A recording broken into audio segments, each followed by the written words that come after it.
ये वचन मेरे शुद्ध रहने का आधार है, मेरे जीने का आधार है और मेरी पवित्रताएं में चलने का आधार है।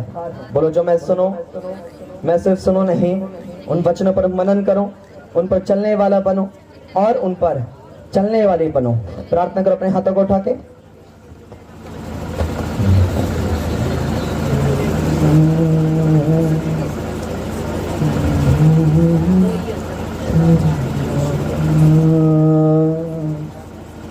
गाएंगे हम रोके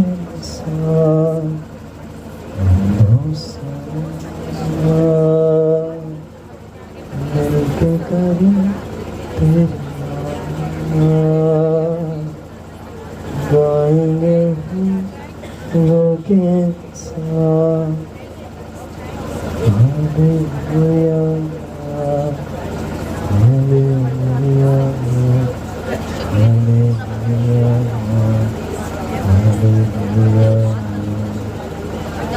प्रभु यीशु के सामर्थी नाम में हम मांगते हैं।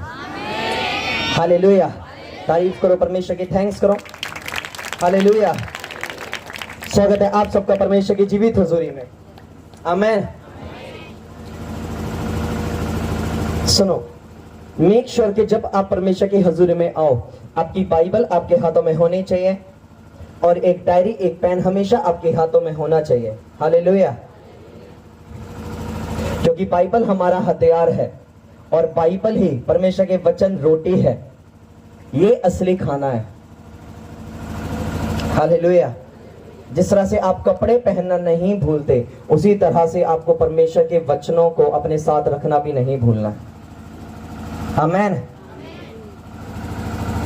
मेरी शुरुआत से आदत रही है कि जब मैं परमेश्वर के हजूर में बैठूंगा, मेरे पास बाइबल और मेरी डायरी और पेन जरूर होता है मेरे पास, कि जब परमेश्वर मुझसे कुछ बात करे तो मैं उस चीज को लिख लूं।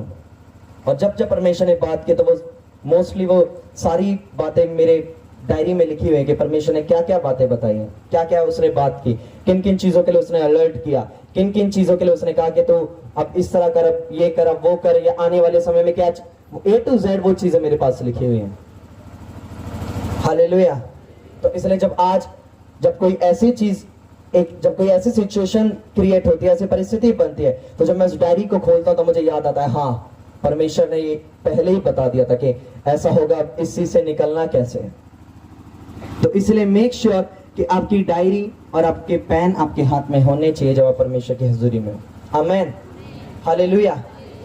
अपने हाथों को उठा बोलो, परमेश्वर आज जो भेद तू मुझे देने के लिए जा रहा है, मैं उसे समझूं, उस पर मनन करूं, उस पर चलने वाला बनूं और उस पर चलने वाली बनूं। बोलो अपने हाथों को उठा के।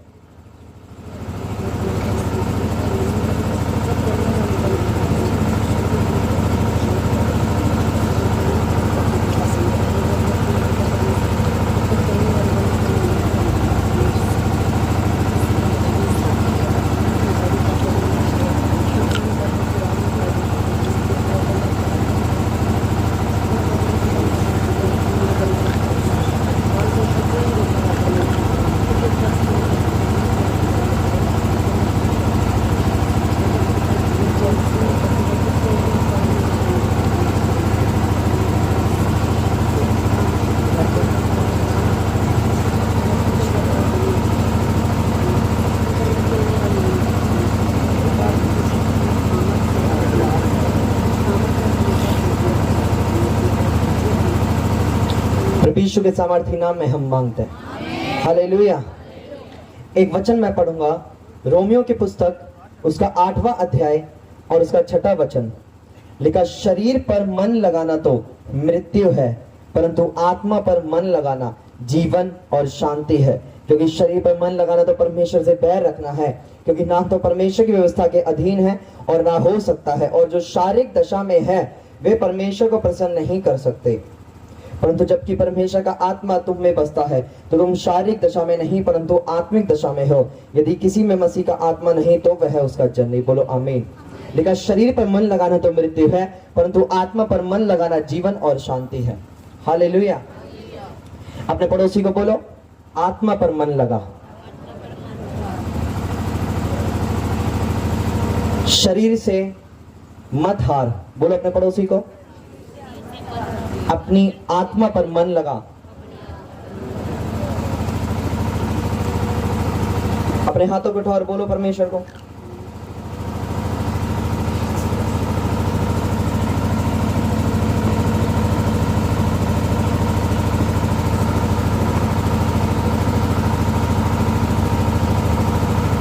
हालेलुया।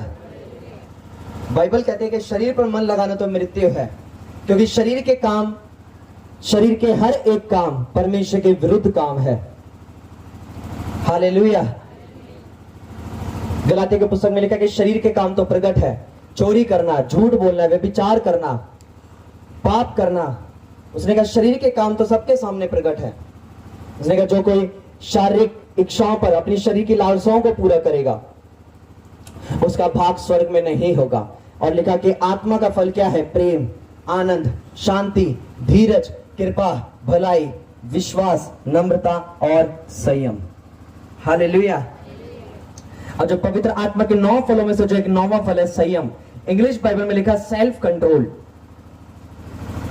यानी अपने ऊपर काबू करना। जब पवित्र आत्मा का फल ये तुम्हारे अंदर आएगा, अब परमेश्वर ने कहा कि मैं तुम्हें एक सहायक दिए जाता हूं। पवित्र आत्मा क्या है? बोलो सहायक। उसने कहा कि मैं तुम्हें क्या दिया जाता हूं? एक सहायक दिया जाता है जो तुम्हारी सहायता करेगा। आपको पता है, हाँ मैं इस चीज से आजाद होना चाहता हूं, मैं इस चीज से आजाद होना चाहती हूं। बोलो परमेश्वर तूने मुझे अपना आत्मा दिया है। जब आप बोलोगे कि खुदावन तूने मुझे अपना आत्मा दिया, अब तेरा आत्मा मेरी मदद करे ताकि मैं अपनी इस चीज से आजाद हो सकूं। हालेलुया। पाप के अटैक्स हर एक इंसान के ऊपर होते हैं, हर एक इंसान पर, हर एक इंसान के ऊपर पाप के अटैक्स होते हैं। तो क्या वो अटैक होना गलत है? क्या अगर उस इंसान के ऊपर अटैक हो रहे तो वो इंसान गलत है? सुनो, उसके ऊपर वो अटैक होना पाप के, वो गलत नहीं, लेकिन जब वो अटैक हो तो उस अटैक से बाहर ना आना गलत है। कौन कौन समझ रहा है? आप बैठे हो, हाँ, शैतान आपके माइंड में सोच डालना शुरू कर रहा है। वो सोच आना गलत नहीं, लेकिन उस सोच को और ज्यादा बढ़ावा देना गलत है। जब आपको जब सोचे आए ऐसी जो आपको पता है वचन के खिलाफ है, जब आप तुरंत कमांड दोगे पवित्र आत्मा मेरी मदद कर कि मैं इस चीज से आजाद हो सकूं, आप कमांड दोगे आप आजाद हो जाओगे। लेकिन लोग उन अटैक्स में क्यों फंसते हैं? क्योंकि जब शैतान उनसे बात करने के लिए आता है वो उसकी सुनना शुरू कर देते हैं। जब जब तुम सुनोगे तब तब तुम फंसोगे। अगर तुम शैतान की सुनोगे तो तुम फंसोगे, अगर तुम परमेश्वर की सुनोगे तो तुम बचोगे। हालेलुया। तुम्हारे सुनने के द्वारा ही तुम्हारा फ्यूचर डिपेंड करता है, तुम्हारे सुनने पर कि तुम क्या सुन रहे हो। क्या तुम परमेश्वर की आवाज सुन के अपनी बरकतों को हासिल करने की तैयारी कर रहे हो, या फिर शैतान की आवाज सुन के तुम अपनी बरकतों को खोने की तैयारी कर रहे हो? तुम्हारे सुनने के ऊपर तुम्हारा फ्यूचर डिपेंड है। हालेलुया। लेकिन शरीर पे मन लगाना क्या है? मृत्यु। बाइबल में लिखा कि आदम को जब परमेश्वर ने बनाया,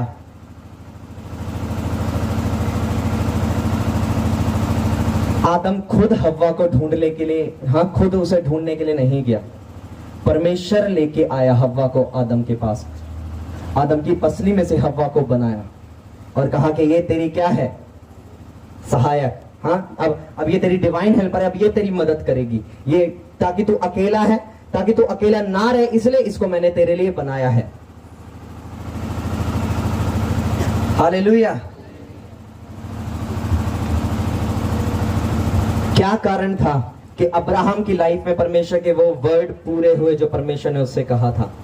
क्योंकि उसका वंश, अब्राहम का वंश इस्माइल से नहीं बल्कि अब्राहम का वंश इसहाक से गिना गया।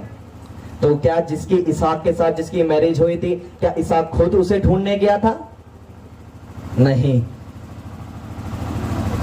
लिखा अब्राहम का जो साथी था, जो अब्राहम का जो सेवा टहल करने वाला था, एक अब्राहम ने उसको भेजा, जा और ढूंढ के लेके आ मेरे बेटे के लिए। और उसने चिन्ह दिया, उसने निशानी दी कि ये चिन्ह होंगे।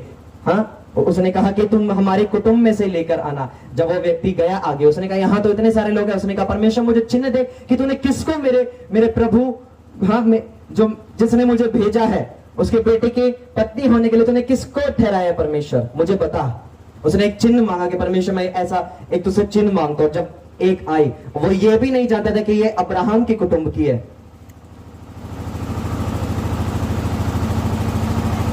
और जब उसने चिन्ह मांगा और वो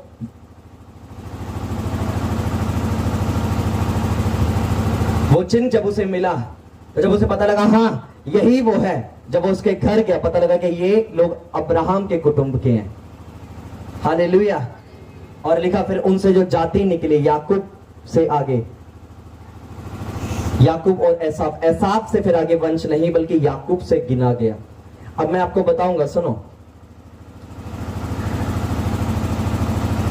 अब्राहम का वंश इस्माइल से नहीं इसहाक से गिना गया।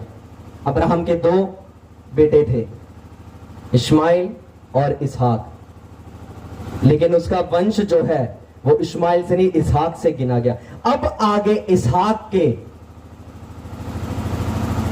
दो बेटे थे, याकूब और एसाव, लेकिन एसाव से वंश नहीं बल्कि याकूब से आगे वंश गिना गया। हम कहते हैं हम अब्राहम के वंश के हैं। अब सुनो मेरी बात जो मैं आपको बताना चाह रहा हूं। अब आदम के कितने बेटे थे शुरुआत में? कितने? हाँ, दो। कौन? हाबिल और कैन।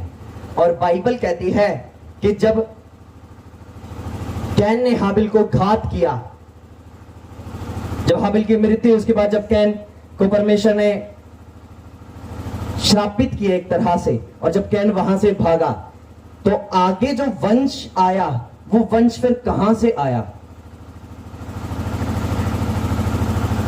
एक वचन को मैं पढ़ूंगा, उत्पत्ति की पुस्तक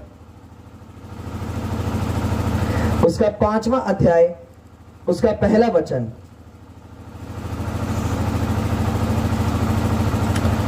इससे पहले मैं उत्पत्ति की पुस्तक उसका 4था अध्याय और उसके 16वें वचन से पढ़ूंगा। लिखा, तब कैन यहोवा के सम्मुख से निकल गया और नोद नामक देश में जो अदन के पूर्व की ओर रहने लगा। जब कैन अपनी पत्नी के पास गया तब वह गर्भवती हुई और उसने हनोक को जन्म दिया। फिर कैन ने एक नगर बसाया और उस नगर का नाम अपने पुत्र के नाम पर हनोक रखा। हनोक से इराद उत्पन्न हुआ और इराद से महोयायेल उत्पन्न हुआ और महोयायेल से मतुशाएल और मतुशाएल से लेमेक उत्पन्न हुआ। लेमेक ने दो स्त्रियां ब्याली, जिनमें से एक का नाम आदा और दूसरी का सिल्ला था। आदा ने याबाल को जन्म दिया। वह तंबुओं में रहना और पशुपालन इन दोनों रीतियों का प्रवर्तक हुआ। और उसके भाई का नाम युबाल था। वह वीणा और बांसुरी आदि बाजों के बजाने की सारी रीति का प्रवर्तक हुआ। लिखा, और सिल्ला ने भी तूबल कैन नामक एक पुत्र को जन्म दिया। वह पीतल और लोहे के सब धार वाले हथियारों का गढ़ने वाला हुआ। तूबल कैन की बहन नामा थी। और लेमेक ने अपनी पत्नियों से कहा, हे आदा और हे सिल्ला, मेरी सुनो। हे लेमेक की पत्नियों, मेरी बात पर कान लगाओ। मैंने एक पुरुष को जो मुझे चोट लगाता था, अर्थात एक जवान को जो मुझे घायल करता था, घात किया है। जब कैन का बदला 7 गुना लिया जाएगा तो लेमेक का 70 गुना लिया जाएगा। हालेलुया। अब आगे लिखा, आदम अपनी पत्नी के पास फिर गया और उसने एक पुत्र को जन्म दिया और उसका नाम यह कह के शेत रखा, परमेश्वर ने मेरे लिए हाबिल के बदले जिसको कैन ने घात किया एक और वंश ठहरा दिया है। और मैं इसके 5वें अध्याय के पहले वचन से पढ़ूं। लिखा, आदम की वंशावली यह है, जब परमेश्वर ने मनुष्य की सृष्टि की तब अपने ही स्वरूप में उसको बनाया। उसने नर और नारी करके मनुष्य की सृष्टि की और उन्हें आशीष दी और उनकी सृष्टि के दिन उनका नाम आदम रखा। जब आदम 130 वर्ष का हुआ तब उसके द्वारा उसकी समानता में उसी के स्वरूप के अनुसार एक पुत्र उत्पन्न हुआ। उसने उसका नाम शेत रखा। हालेलुया। आप इसे घर जाके पढ़ना है, इस 5वें अध्याय को पूरे सुनो। अब अब्राहम का वंश जो था वो इस्माइल से नहीं, वो किससे गिना गया? इसहाक से। इसहाक का जो था वो एसाव से नहीं, वो याकूब से आगे गिना गया, जिसको परमेश्वर ने अपने डीएनए में शामिल किया था। और आदम का वंश जो था, कैन के जिंदा होने के बाद भी कैन से नहीं गिना गया, बल्कि किससे गिना गया? सेथ से। अब ऐसा क्यों? सुनो, लिखा कैन ने क्या की? सब इस पृथ्वी पे जो पहली हत्या हुई थी वो हाबिल की हुई थी, जो कैन के द्वारा की गई थी। मैं आपको बता चुका हूं कि जो पुराना नियम है, ये है पुराने नियम की हर एक बात मिलकर नए नियम के बारे में दर्शाती है। पुराने नियम की ज्यादातर बात जीसस क्राइस्ट के बारे में भविष्यवाणी कर रही है, और ज्यादातर बात लोगों के छुटकारे के बारे में भविष्यवाणी कर रही है। ऐसा कैसे है, मैं आपको बताता हूं, सुनो। तो जब कैन ने घात किया हाबिल को, तो परमेश्वर ने आदम के वंश से कैन को अलग कर दिया। आदम के वंश, अगर आप पढ़ो आदम की वंशावली, वहां आपको कैन का नाम नहीं मिलेगा, जबकि कैन सेत से, जो आदम का जो तीसरा बेटा हुआ था सेत, उससे बड़ा था। तो वंशावली कहां से आनी चाहिए थी? Can say. लेकिन कहां से आई?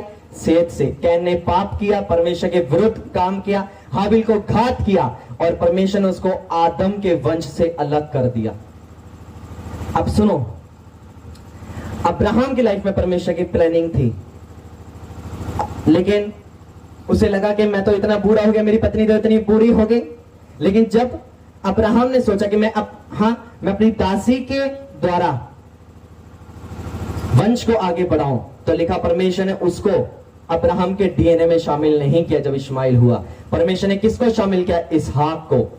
इस्माइल को क्यों नहीं शामिल किया? क्योंकि यह परमेश्वर के वचनों के खिलाफ था। अब इसहाक से आगे जब वंश आया, तो याकूब को परमेश्वर ने क्यों शामिल किया, एसाव को क्यों नहीं? क्योंकि एसाव ने अपने पहले पहलौठे होने के पोजीशन को नहीं समझा, और याकूब को अपनी पोजीशन बेच दी। और याकूब जानता था परमेश्वर के वचनों के बारे में, परमेश्वर के फेवर के बारे में। अगर एसाव परमेश्वर के वचनों के बारे में जानता होता, तो वो अन्य जातियों से मैरिज ना करता, वो अन्य जातियों की स्त्रियों को ना ब्याहता। बाइबल में लिखा है कि उसने ऐसी स्त्रियों से शादी की जो अब्राहम के जो वंश की नहीं थी, ये दूसरी जातियों की थी, वो जातियों की जो मूर्ति पूजा में थे, वो जातियों की जो परमेश्वर को नहीं मानती थी। हालेलुया। और इसलिए परमेश्वर ने याकूब से वंश को शुरू किया। अब सुनो मेरी बात ध्यान से, याकूब से जब परमेश्वर ने जब वंश शुरू किया, लेकिन उससे पहले ही यह भविष्यवाणी हो चुकी थी कि जीसस क्राइस्ट आएगा। जब बाइबल कहती है कि जब अब्राहम के आने से भी जब पहले के समय में जो नूह का समय था, लेकिन जब सारा सब कुछ जब नाश हो गया था, बाइबल कहती है जल प्रलय एक आया था। नूह के जन्म के समय ये प्रोफेसी कर दी गई थी। अब कैसे, मैं आपको बताता हूं। मैंने कहा कि बाइबल की हर एक बात भविष्यवाणी को दर्शाती है। अब सुनो मेरी बात ध्यान से। आदम के वंश में मैंने आपको क्या कहा? कैन नहीं गिना गया। कौन गिना गया? सेथ। लिखा सेथ को गिना। मैं सिर्फ इनके आगे वंश के नाम पढ़ूंगा, आप इसे पूरा जाके पढ़ोगे। हालेलुया।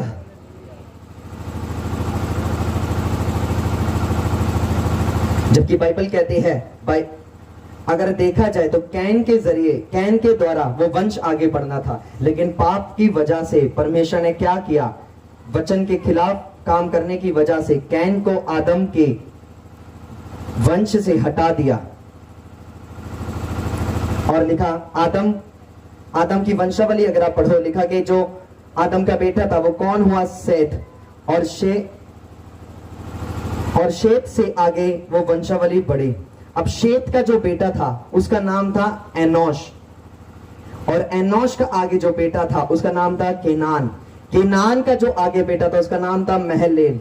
उसके आगे जो बेटा था उसका नाम येरेद। फिर उसके आगे जो आया उसका नाम था हनोक, जिसके बारे में लिखा कि वो परमेश्वर के साथ साथ चलता था और वो लुप्त हो गया क्योंकि परमेश्वर ने उसे उठा लिया था। अब हनोक के बाद आया मतुशेला, मतुशेला के बाद आया लेमेक, और लेमेक के बाद आया नूह। ये वही नूह है जिसका परिवार बचाया गया था। अब सुनो मेरी बात ध्यान से। अगर तो आप इन नामों के ऊपर जरा ध्यान दो, ये नाम जीसस क्राइस्ट के आने की भविष्यवाणी कर रहे हैं। कैसे? सुनो, आदम के नाम का अर्थ होता है आदमी, मैन, अ मैन, ठीक है। आदम के बाद कौन आया?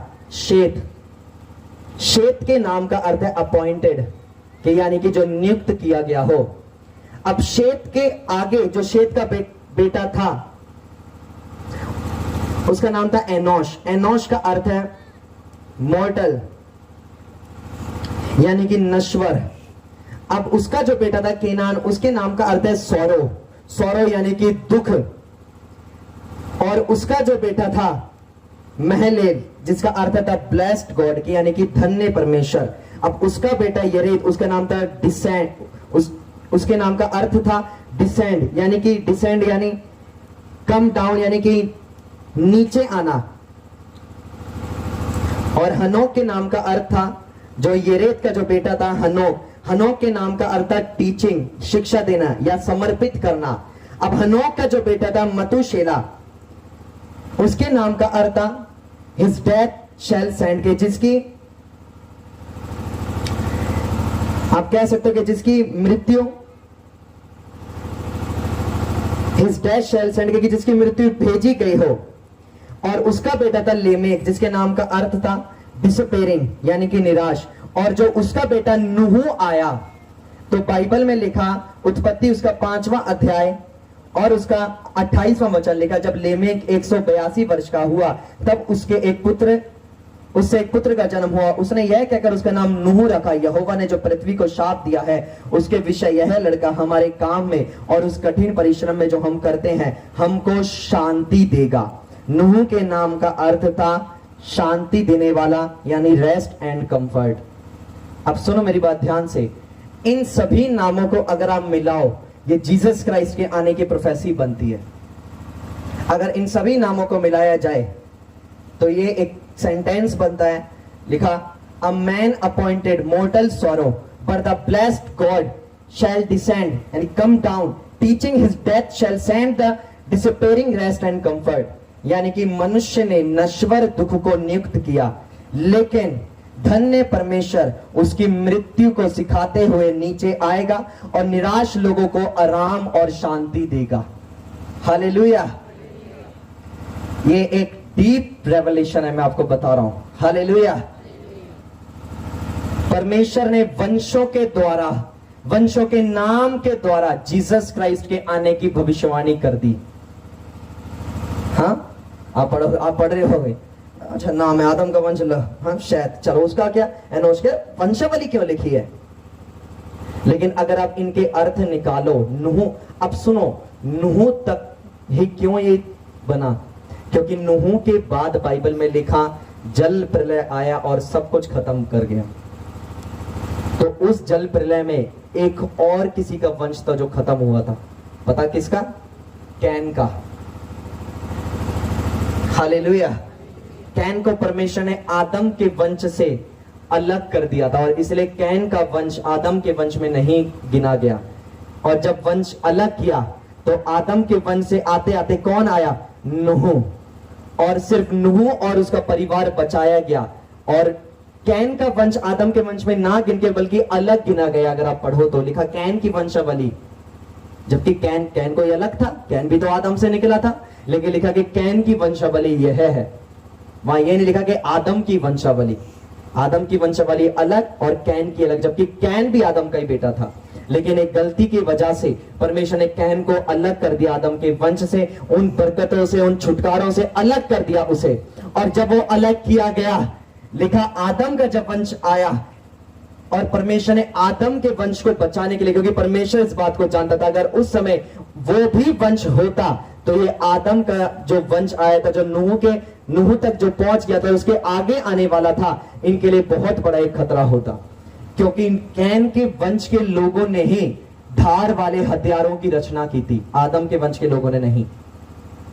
हथियार कैन के वंश के जरिए बनाए गए थे, उसके बेटे पोते परपोतों के जरिए बनाए गए थे, आदम के वंश के द्वारा हथियार नहीं।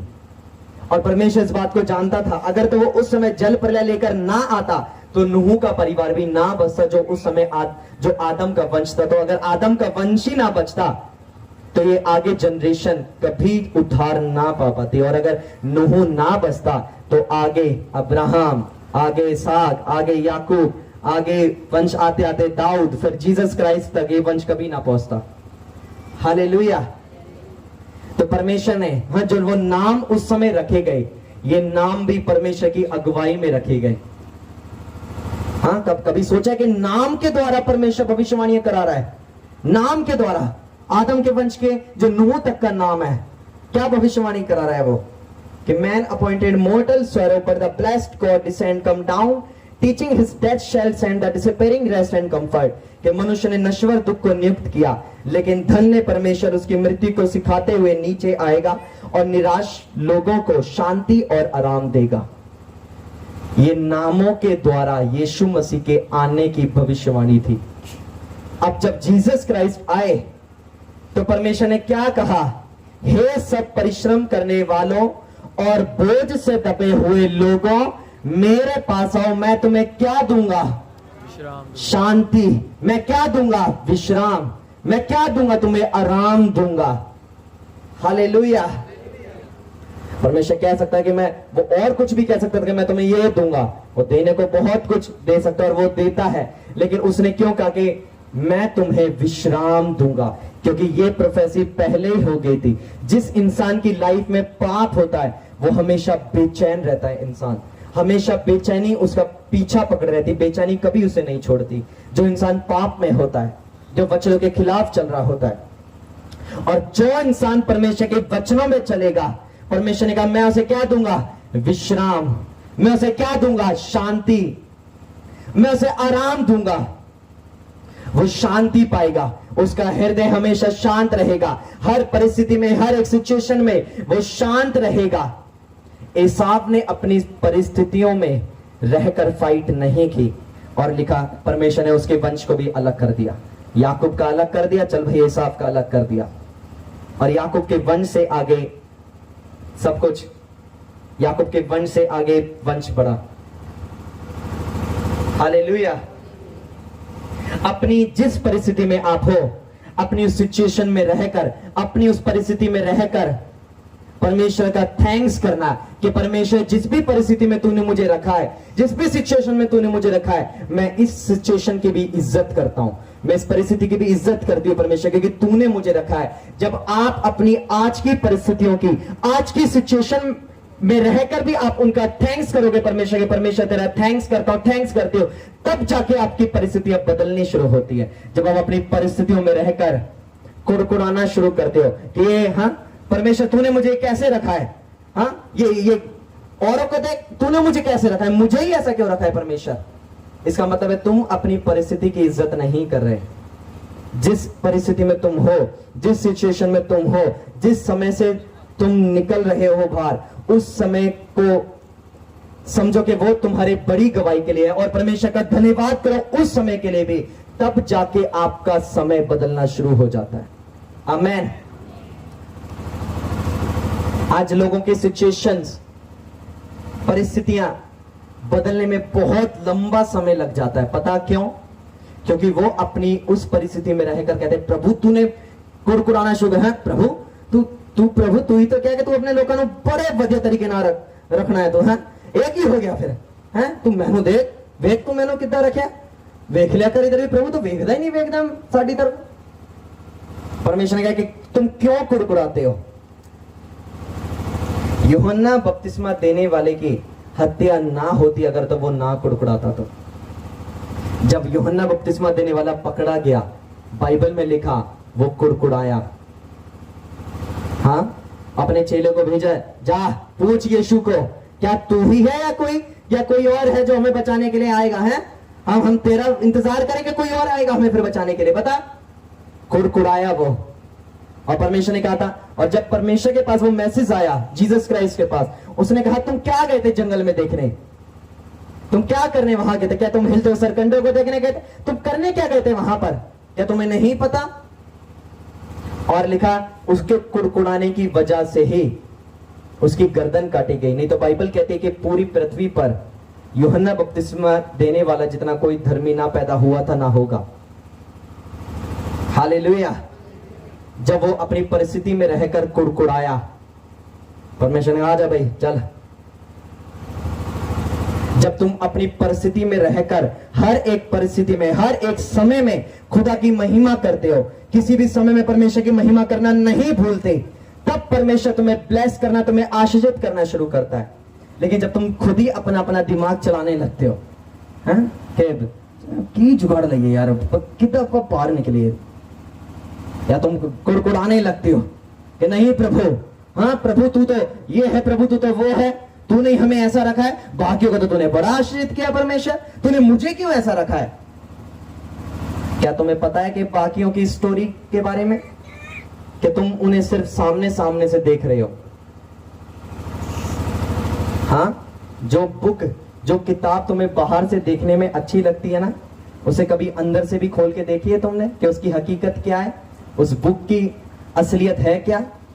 जो बाइबल तुम्हें देखते हो ना कि इतनी मोटी है, तुम्हें लगता है वाह क्या पवित्र बाइबल है, कभी तुमने खोला उसे अंदर से? हालेलुया। जिस व्यक्ति को तुम बाहर से देख रहे हो, क्या तुम्हें उसकी अंदर की मेहनत पता है क्या है क्या नहीं है? और तुम कह रहे प्रभु तूने उसे तो बड़ा ब्लेस किया, तूने उसे तो बड़ा चंगा रखा हुआ है, मुझे ऐसा क्यों किया हुआ है परमेश्वर?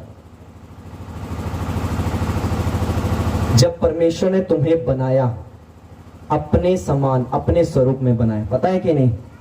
पता है कि नहीं? तुम्हारी तुलना किसी चीज से नहीं की जा सकती। हालेलुया। जब तुम अपने आप को दूसरों से कंपेयर करना शुरू कर देते हो कि वो भी तो ऐसा, फिर मैं क्यों नहीं? परमेश्वर कहता है अच्छा तो तू अपने बड़े छुटकारे को नहीं चाहता, बल्कि चाहता है जो उसके पास है वही तेरे पास हो जाए। और ऐसा करके लोग अपने बड़े गवाहियों को खो देते हैं। जो तुम्हारे पास है आज, थैंक्स करो परमेश्वर का। हाँ, जो नहीं है उसके बारे में मत सोचो, जो है उसका थैंक्स करना शुरू करो। जो नहीं है वो भी तुम्हारे पास आ जाएगा यीशु के सामर्थी नाम में। आमेन। हालेलुया। जब ये मिनिस्ट्री की जब स्टार्टिंग हुई थी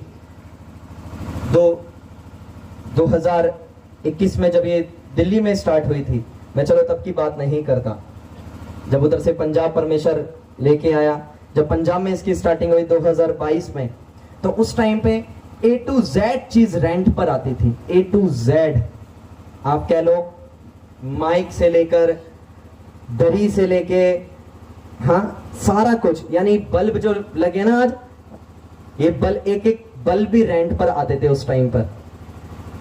कुछ भी अपना नहीं था, कुछ भी नहीं।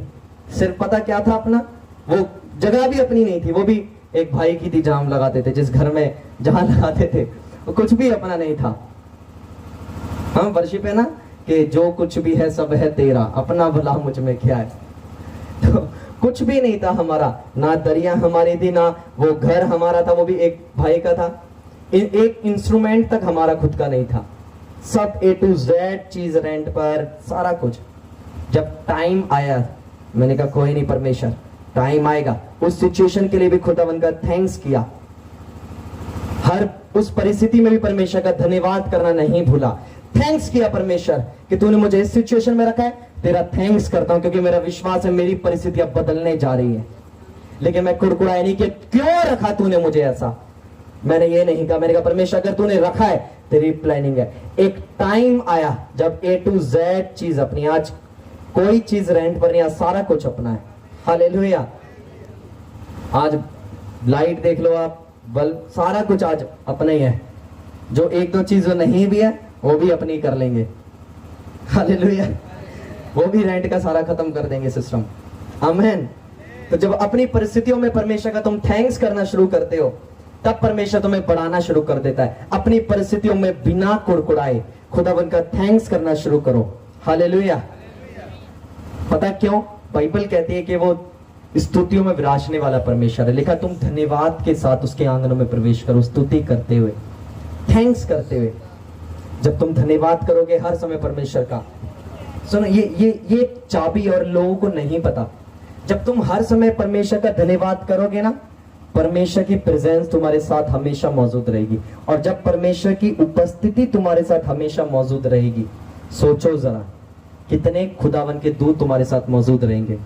अब जब परमेश्वर के दूत तुम्हारे साथ मौजूद रहेंगे, बाइबल अगर उठा के पढ़ो, जहां जहां परमेश्वर के दूत आए हैं वहां वहां बरकतें आई हैं, वहां वहां गवाहियां आई हैं। हालेलुया। यूहन्ना बपतिस्मा देने वाला था, उसके जन्म से पहले उसके पिता जकरिया के पास कौन आया? दूत। कौन आया? दूत। शिमशोन के जन्म से पहले उसकी मां के पास कौन आया? बोलो दूत, परमेश्वर का दूत। हालेलुया। अब्राहम के जब इसहाक पैदा होने वाला, जब अब्राहम और सारा के द्वारा जब इसहाक जन्म लेने वाला था, उससे पहले कौन आया अब्राहम के पास? बोलो परमेश्वर का दूत। बोलो ऊंची आवाजों में हालेलुया। जब यहोशू इस्राएलियों को लेकर आगे जा रहा था, तब जब यरीहो की दीवार आई, जब यरीहो नगर आया, तो उस दीवार को गिरने से पहले यहोशू के पास कौन आया था? बोलो परमेश्वर का दूत। कौन आया था? परमेश्वर का दूत। ऊंची आवाज में कौन? परमेश्वर का दूत। बोलो परमेश्वर का दूत आया था। परमेश्वर का दूत आया था। हालेलुया। तो जब जब परमेश्वर का दूत आया है, जहां लिखा वहां बरकत, छुटकारा और आजादी आई है। और जब जब आप परमेश्वर का अपनी हर एक परिस्थिति में थैंक्स करते हो, धन्यवाद करते हो, परमेश्वर की उपस्थिति आपके साथ बनी रहती है। जब परमेश्वर की उपस्थिति आपके साथ बनी रहती है, तो परमेश्वर के उस उपस्थिति में परमेश्वर के दूत आपके साथ बने रहते हैं। इसका मतलब आप अपने बरकतों को अपने साथ लेकर चल रहे हो, आप अपनी आजादी को, अपनी चंगाई को, अपने छुटकारे को अपने साथ लेकर चल रहे हो। लेकिन बस आपको कमांड देना है। ये वही दूत हैं। सुनो, मूसा ने तो सिर्फ लाठी मारी थी और समुद्र दो भाग हो गया था, है कि नहीं? मैंने कहा जब तुम कमांड दोगे ना, जमीनें फट के दो भाग हो जाएंगी यीशु मसीह के सामर्थ्य नाम में। आमीन। मैं आपको बता रहा हूं। हालेलुया। क्योंकि परमेश्वर ने कहा मैं जो काम करता तुम भी करोगे, उससे बड़े बड़े काम। और सबसे बड़ा काम लिखा मूसा ने समुद्र दो भाग किया था। अब आप सोचो कि उससे बड़ा काम और क्या कराएगा परमेश्वर। हालेलुया। आप तो कहते हैं सबसे तगड़े जो कमांडो होते हैं वो बड़े लोगों के साथ होते हैं। क्या एसपीजी कमांडो कहते हैं उनको शायद, जो सबसे ज्यादा एक्टिव कमांडो होते हैं। तो जब वो उनकी सिक्योरिटी टाइट रहती है, लोग डरते हैं ऐसे व्यक्तियों के पास आने से भी। उन्हें पता है जाएंगे तो पकड़ के चलो भाई आजा साइड पे। तू आप सोचो आपके साथ तो परमेश्वर के दूत रह रहे हैं, आपको किसी कमांडो की जरूरत नहीं। कोई आएगा वो कहे चल भाई आजा साइड चल। शैतान आएगा कि आज इसके ऊपर मैं अटैक करता हूं, आज आजा भाई साइड, तू अटैक करेगा, चल भाई आजा। क्योंकि परमेश्वर ने अधिकार दिया है। अगर आप पढ़ो प्रकाशित वाक्य उसका 3रा अध्याय, वहां लिखा परमेश्वर ने कहा मैंने तुम्हें शैतान और उसकी सभा वालों के ऊपर अधिकार दिया है। तुम बोलोगे दूतों को, दूतों चाहो ये कर दो, वो काम होना शुरू हो जाएगा। क्योंकि परमेश्वर ने कहा कि वो तुम्हें आराम शांति देने आया है। वो तुम्हारी लाइफ से पाप को खत्म कर देगा, वो तुम्हारी लाइफ से परिश्रम को खत्म कर देगा, तुम्हारी लाइफ से संघर्ष को खत्म कर देगा और वो तुम्हें शांति देगा जब तुम कमांड दोगे। परमेश्वर तेरे दूत जाएं और ये काम करना शुरू करे। और जब वो दूत जाएंगे, मैंने कहा बड़े काम होंगे यीशु मसीह के सामर्थ्य नाम में। हालेलुया। जब आप खाना बना रहे होगे, आप परमेश्वर का थैंक्स करना शुरू करोगे। खुदावन तेरा थैंक्स है परमेश्वर कि तूने मुझे हर परिस्थिति में सुरक्षित रखा। आप खाना बनाते बनाते पवित्र आत्मा से भर जाओगे। आप घर का काम कर रहे होगे, बोल रहे होगे कि परमेश्वर मैं तेरा थैंक्स करता हूँ, थैंक्स करते हो कि तूने मुझे हर समय परमेश्वर सुरक्षित रखा, मेरे घराने को सुरक्षित रखा और तू मेरे परिवार के साथ है। इस परिस्थिति के लिए भी तेरा मैं धन्यवाद करता हूँ, धन्यवाद करते हो। आप काम करते करते ये बोलोगे, आप पवित्र आत्मा से भरने लगोगे। ये निशानी है कि वो परिस्थिति के बदलने का समय अब आ गया है। यूहन्ना 16:20 में लिखा कि तुम रोगे परंतु संसार आनंद करेगा, तुम विलाप करोगे, उसने कहा तुम्हें शोक होगा परंतु तुम्हारा शोक आनंद में बदल जाएगा। खुदावन का आत्मा मुझसे कह रहा है कि मैं आपसे कहूं, आज आपके शोक आनंद में बदलने के लिए जा रही यीशु मसीह के सामर्थी नाम में। और आपका आमीन ऊंचा चाहिए, ऊंचा ऊंचा, हालेलुया। लिखा, कैन ने क्या किया? अपराध किया, परमेश्वर ने अलग कर दिया आदम के वंश से। जब इश्माइल परमेश्वर की वचन के द्वारा नहीं था, जो आदम और उसकी दासी के द्वारा जो जन्मा, लिखा उसको भी परमेश्वर ने ब्लेस तो किया, क्यों? क्योंकि वह अब्राहम का था, लेकिन अब्राहम का वंश इसहाक से गिना गया। इसहाक से आगे याकूब और एसाव। एसाव का क्यों नहीं? क्योंकि परमेश्वर के वचनों पर वो नहीं था, और याकूब था, इसलिए याकूब को परमेश्वर ने डीएनए में शामिल किया। आप खुदावंत के डीएनए में तब शामिल होते हो जब आप परमेश्वर के वचनों में चल रहे होते हो, जब आप वचनों के खिलाफ चल रहे होते हो, आप पाप में होते हो। आप एड़ी से चोटी तक का जोर लगा लो, आप कभी शांत नहीं रह सकते अपनी लाइफ में। मैं आपको सच बता रहा हूं, जो व्यक्ति परमेश्वर के वचनों में नहीं होता, एक समय आता है जब वो, हाँ कहते हैं ना कि समय सबको बता देता है।